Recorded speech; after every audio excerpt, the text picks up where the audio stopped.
Bayangkan sebuah perusahaan raksasa berdiri sejak tahun 1958 itu memperkerjakan puluhan ribu orang menjadi sumber penghidupan petani tembakau juga tiba-tiba runtuh.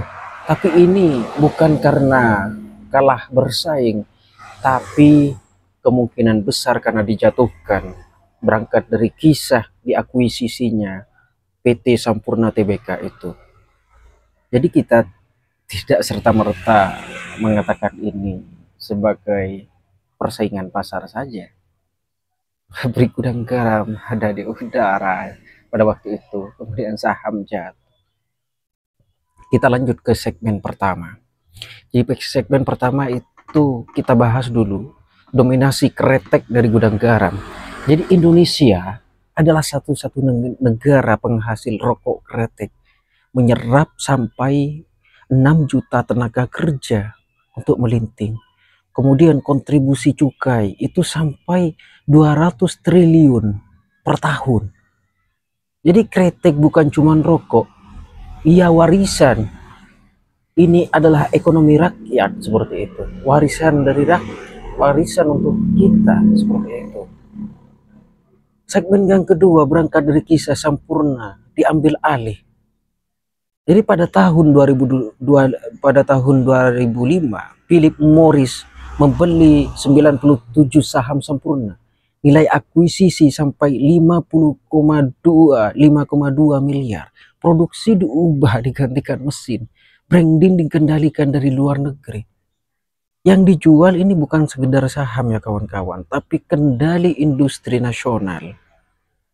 Berangkat dari kisah Philip ini, sepertinya kita harus benar-benar membahas tentang retaknya gudang garam ini.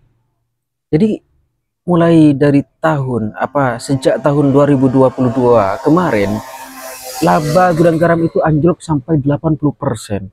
Saham merosot tajam. Ribuan pekerja terdampak. Disinyalir masuk ke tahap tekan dulu akuisisi nanti, tekan dulu baru akuisisi nantinya. Ini bukan jatuh, ini jadi dijatuhkan secara sistematis. Ini dimulainya dari mana terlebih dahulu? Kayaknya ini agendanya ya akan dimulai secara sistem. Polanya ini sistemik. Ya, polanya yang pertama misalkan cukai naik drastis setiap tahun. Kemudian iklan rokok dilarang. Vape asing bebas promosi. Jadi sistemnya begitu. Kemudian ya rokok ilegal juga berperan di sini, tumbuh pesat. Tidak dipungut cukai ya karena memang legal. Kemudian algoritma medsos giring ke produk asing. Maaf ya, tadi ada orang beli. Jadi seakan-akan ini bukan regulasi, ini senjata diam-diam untuk membunuh permainan lokal. Mulai dari pemerintah sudah digerakkan, kemudian pemain lokal seperti rokok ilegal juga bergerak. Ini sungguh memang sistemik. Kemudian pertanyaannya sekarang, siapa yang diuntungkan dalam hal ini? Seperti kasus tadi, Philip Morris itu, BAT, kemudian JUL, produser masuk lewat pintu digital, gaya hidup dan pasar dikendalikan dari luar, konsumen muda tak sadar sedang dikolonisasi lewat gaya. Jadi sekali kita serakah pada pasar, kita bukan penguasa lagi, bukan bebas lagi, tapi kita jadi target. Ini konspirasi kapitalisme global secara tidak tampak ya. Polanya sama dengan industri lain, air, makanan, kemudian data.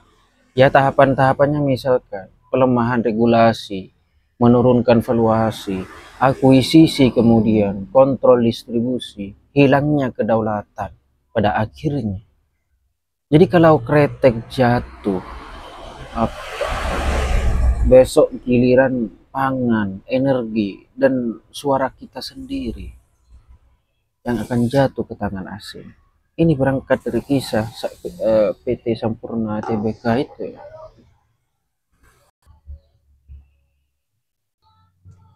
Kemudian yang terakhir kesimpulannya berangkat dari kisah-kisah tadi ya, walaupun tidak begitu detail.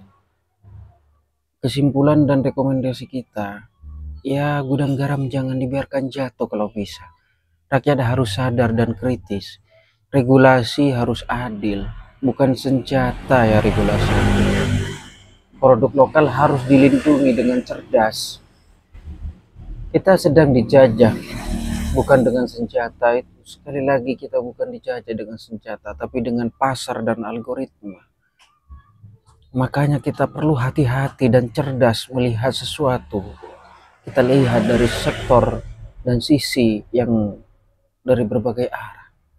Jadi kalau kita masih peduli dengan buruh, kemudian dengan petani kita, dan kedaulatan ekonomi bangsa, yuk kita sama-sama berpikir. Kita tidak boleh hanya jadi konsumen dalam negeri sendiri. Jadi kita harus tetap menjadi pemegang dari perusahaan-perusahaan itu. Kalau dulu pada tahun 2005 strateginya sama yang dilakukan oleh Philip itu, ya sektor asing itu. Pertama, ya kan tidak masuk akal ya kawan-kawan. Itu labanya sampai turun 80%. Bayangkan, itu seakan-akan tidak masuk akal. Soalnya ini perusahaan gudang garam Tbk ini merupakan terbesar kedua setelah ya bergandengan ya, tiga besar itu Sampurna, Jarum, kemudian gudang garam itu.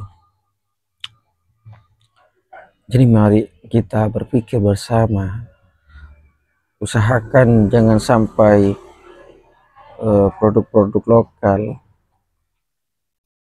ini dikuasai asing. Oke, demikian dulu pembahasan kali ini untuk mengisi luang daripada ya waktu terbuang sia-sia. Akhirnya diri saya semoga ada sedikit kemanfaatan dalam video ini, walaupun sedikit semoga masih ada, karena memang ya saya juga masih bodoh, saya masih belajar. Tolong koreksi apabila ada kesalahan seperti itu. Assalamualaikum warahmatullahi wabarakatuh.